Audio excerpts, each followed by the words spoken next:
He came to this world at a time when the sky is no longer clear, the air is no longer fresh, and the earth is no longer covered with plants and trees.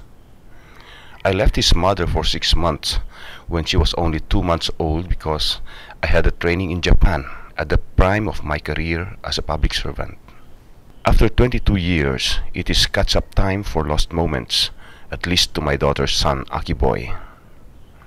As a grandfather, I grabbed every moment and opportunity possible to be with my grandson.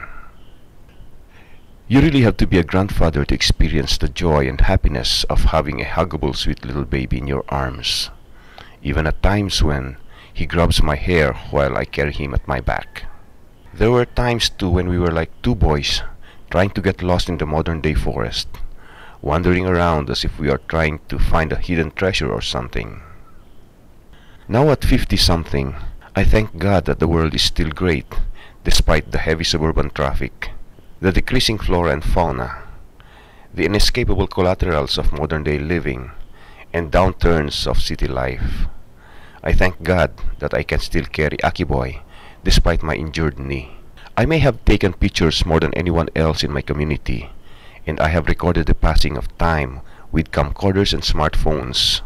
Having published and contributed news photos for print publications and run moving images in television, I have found new but compelling subject in Akiboy. I recall the time when as a child, we used to play with spiders and catch tadpoles from brooks and springs. We used to play with mud balls and walking stilts. We slid down on grassy slopes with wooden planks, and I wonder if the children today will ever get to experience our pastimes and childhood thrills. Just like Ted Turner, I also believe that pictures and human stories are always more compelling than numbers. As the Earth's population is growing by the millions each year, with thousands of babies being born by the minute, I felt obliged to take a break from my daily activities and work to see the world around my community with my grandson. If only I could get to have the fathers, the leaders, politicians, and even the president see through the eyes and point of views of little children like Aki, whose counterparts in the millennial generation are deprived by the chance to see a clear river, a thick forest, and a galloping horse. They would feel what is ringing in my heart, that children need adults to fight for them, and together they can protect the environment. Akiboy will soon be turning 3 years old, and I have thought of putting to good use the mineral water containers that I have kept for whatever it can be used for. What came to my mind is to use the plastic bottles as a planting material for a home garden. Yes, why not? And since Aki can already join me in the process, I might as well involve him in this activity, which will definitely be fun for an aggressive little man. And so we went to the environment recycling system of Baguio City at the former dump site and requested for a compost material out of the processed market waste.